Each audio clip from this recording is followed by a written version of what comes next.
Okay, we are now joined by the driver of the number 48 Alley Chevrolet for Hendrick Motorsports, Alex Bowman, and the president and general manager of Hendrick Motorsports, Jeff Andrews.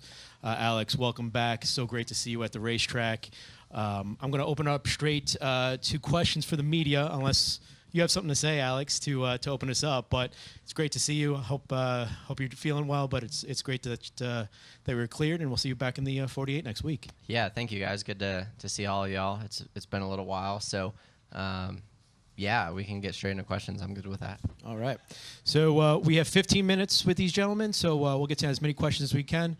We'll start up here to Jeff, and then go to Mark, Bob, Bruce, and around the horn. Hi, Alex. Can you just walk us through the process of what this experience has been like for you? The recovery and everything that you've had to go through. Yeah, for sure. It's been a long process for sure. I think Sunday, obviously, I didn't feel good. Monday, I didn't feel great, but it was hard for me to identify what was really going on, because typically Mondays after a race, when it's that hot, you kind of feel bad anyway, dehydrated or whatever. Tuesday I felt great. I made 3 laps in a sprint car on Tuesday just for an Ally deal, and I felt great through all that. Felt totally normal.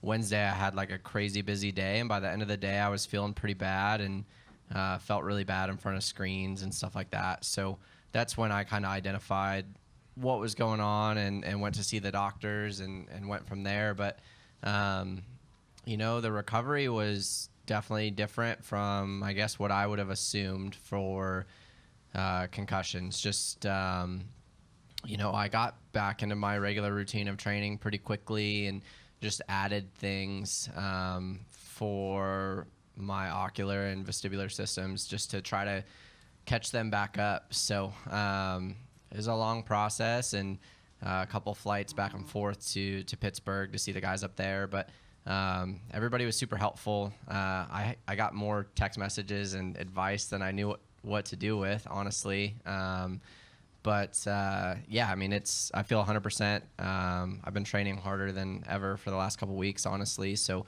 probably in a better spot than I was before I crashed. But really excited to get back. We'll stay up front and go to Bob. Bob Pockris, Fox Sports. I have two parts. First, do they know, was it just the Texas wreck that caused this, or were there any previous wrecks? And then, some of the in-car camera shows you rubbing your eyes a lot after that. Was there any part of you that looks back now and said, man, I should have stopped racing on that day? So, yeah, I don't feel like I've really had any big hits this year. So I would say just the Texas crash. And, looking back, it was a tough situation. I'm in the middle of the playoffs, right? And I'm not a doctor. Did I just get my bell rung? Do I have a concussion? I don't know what's going on or what that feels like. So, I don't think it hurt me more. I'm glad that nothing else happened throughout the rest of the day, obviously, right? And it all ended up being okay. But yeah, it's a bummer. I think that's just part of the next gen car. It's so tough, right? The car wasn't very damaged at all, so we're able to keep going, and honestly keep going at a speed that we could have been okay if we weren't a bunch of laps down. Go to Bruce and then Mark. Was the biggest issue you were seeing was the lag and where you might see something and then when your brain might react to it? Because for somebody who hasn't really experienced concussions, what was the one symptom that really took the longest to heal from? Yeah, it wasn't that at all. I feel like all the concussion symptoms that I would have heard of throughout my career, heard people talk about, the nausea and stuff like that, I didn't have any of. I just had a lot of pressure in my eyes, almost like, when your sinuses are plugged up or whatever, and you kind of get that sinus headache and that pressure behind your eyes. And I would get that from workouts or from any activities that I was busy. So that was the biggest thing that took a while. And I think from what the doctors said, I think obviously the concussion kind of hurts the weakest points of your body. So, I had some vision stuff going on that I don't think I really knew was, like, my vision's not weak, but it just kind of, like Mickey, the doctor, Mickey Collins, he says concussions fight dirty. So it went for a weak point with me and messed with my ocular system, and I think that was the thing that took the longest to recover from. I mean, it created headaches, but it was because of my eyes. Go to Mark. Mark Carroll, PRN. Glad to have you back. Thank you. What was the toughest part to deal with through the recovery part, or the most frustrating part of the process for you? Watching somebody else drive the 48 car on Sundays, that's not fun by any means. It was really interesting, honestly. I think at first you kind of feel not forgotten about, but it's just weird not going to the racetrack. All I've ever known is racing. So when you're not going and having to do different things on a weekend is just weird. Like driving around and realizing that there are people in the world that don't know there's a NASCAR race going on. I think that was a weird thing for me. I'm at the grocery store and I'm like, man, none of these people know that there's a race going on right now. So it was just that part of it was weird. Weekends were weird. It's really weird being here today, but yeah, I mean, I think seeing somebody else drive was definitely the least fun part. Go front to Dustin. Dustin Long, NBC Sports. Hey, Alex, a couple things. When you went to go see the doctor, and I think you kind of talked about you kind of had some feelings of things after workouts. Were you almost going just because you thought there was just a normal issue? I mean, or are you more concerned like, hey, there's something else a little bit more, or were you like shocked when they came back and said, hey, you're in concussion and you can't be in the car?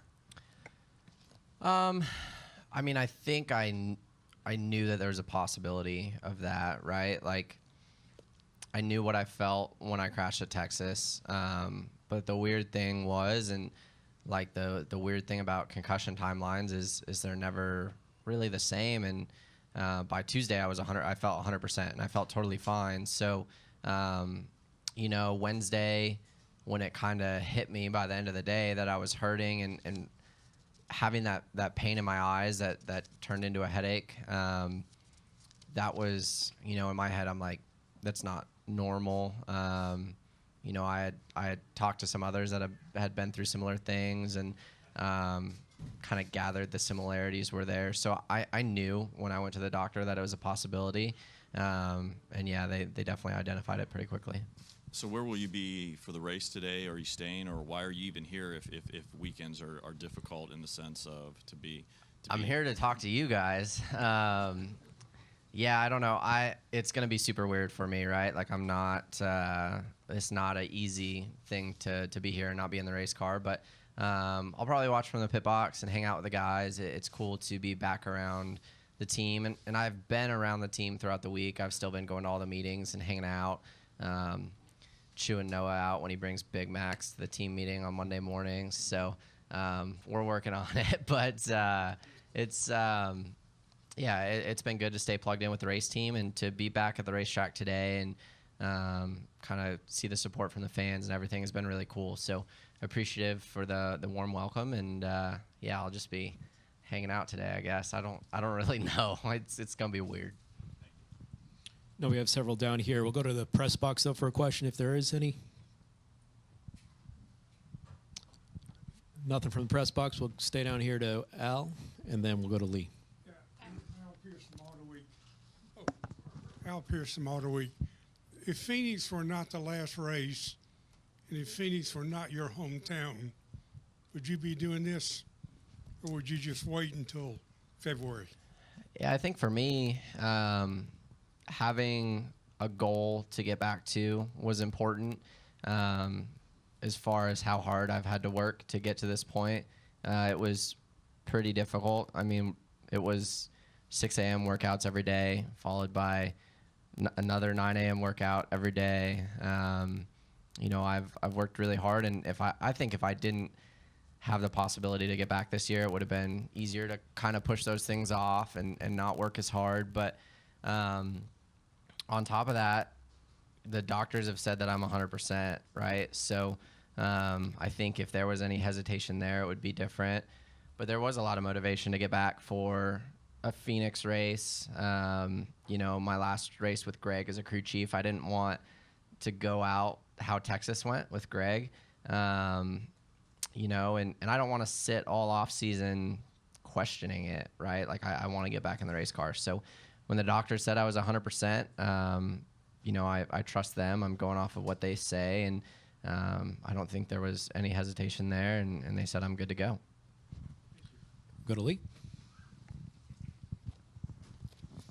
I got to tell you, when we heard the radio exchange in Texas, initially as it was happening, and it was absolutely chilling to hear you say, "I've never taken a hit so hard like this in my life," and you have a lot to base that on. I'm not saying I've you crashed wrecked all some the stuff. time, but all the different things that you drove on. What did you base that on, and did you know immediately, and was there any sense that maybe I need to get out of the car now, or did it not seem that dire at the time? Yeah, that's a hard question, right? Like, it's the middle of the playoffs. You're going for every last point. So yeah, the thing I based it on when I said that was just how it felt. Like, it just felt solid, which we've all gathered that in the last couple weeks, but it was hard, and the way my head hit the headrest was definitely violent. But I don't know, as far as, yes, the right decision would have been to pull over and get out of the car and quit, but like, you get any other of the 35 other guys that do this every Sunday to do that. It's a difficult decision, and I still drove the race car and felt like I did a fine job of driving the race car for the rest of the day. So, it's just part of what we do. When the car's not torn up, you're going to keep going. Yeah, some of your competitors said that the adrenaline, it probably kept you going, and would kind of override whatever sense that you had of getting out of the car. But later that week, you got in a sprint car with Jimmy, correct? Yeah, I ran a couple laps on Tuesday, and like I said, how I felt on Monday, I wasn't planning on running, and then Tuesday I was 100%, and I felt totally fine through that whole thing, and I really just fired it off to warm the engine, and I ran like 2 laps or 3 laps just to make sure it was good for him. But I felt 100% through that experience. It was honestly, meetings. I had the good old NASCAR DEP media assignment where you go through, an hour and a half of call-ins, and then had some team stuff that I was doing throughout the day on Wednesday that by the end of that, I just felt terrible. So, it had nothing to do with Tuesday. I felt 100% through all that. I saw a lot of speculation that I got in the sprint car and felt bad, and that's when I knew, and that wasn't the case at all. I felt fine through that, and that actually reinforced me being like, oh, nothing's wrong, I'm fine. But then staring at a computer screen for a couple hours on Wednesday made it pretty obvious that something was up. And finally, have you touched base with Kurt at all? Have you guys compared, what you guys have experienced since, we have 2 major stars, playoff drivers that are on the sidelines? Yeah, definitely. I've talked to Kurt a lot. A lot of the guys throughout the garage have been super helpful, and that's been really cool. Whether it's Kurt or Jeff Burton. Obviously, I've talked to Dale a lot. Kevin Harvick actually reached out a lot throughout the process and was really cool. So it was cool to see the support from, the rest of the drivers. And obviously, we don't want to see any of our peers in this situation. And, I think there's a lot to be learned from everything that's happened. And, hopefully nobody else has to go through it. Yeah. Okay, we have time for one more, and we'll wrap it with Jermaine. Well, Alex, this is Jermaine Farrell, WFXR in Roanoke. I just want to tell you, first of all, congratulations on your recovery. Thanks. And I guess one major question, obviously with the next-gen car, and your experience with it, with the concussions, what do you feel could be done to limit that happening in the next gen car for other drivers? Yeah, I'm glad there's people a whole lot smarter than me to make those decisions. But I think, you know, you got to learn from the experiences, right? Whether it's mine and Kurt's crashes or all the other crashes throughout the year, the crash testing that they've done. Obviously, there are changes that are going to be made over the off season. You know, I feel like obviously this wasn't expected when they designed the next gen car, right? Like it wasn't like NASCAR would be like, oh, it's going to be fine, and it not been fine. It was just unexpected, and you know, there's a lot of really smart people working on making it better. So I think the communication between NASCAR and the teams and the drivers has gotten better. I haven't been at the racetrack until now, but there have been a lot of driver meetings with NASCAR. So that I think is a good thing, and yeah, I mean, I think there's going to be improvements made. I don't think safety ever ends, right? Like it's always an evolving thing. So hopefully we'll get to a point where we're better than where we are today. Yeah. Well, we appreciate you coming in. Great to see you again, Alex. Jeff, great job up here. We just asked Jeff for his comments how Hendrick is dealing with this, and just give his overview real quick. Sure. Yeah, sure thing.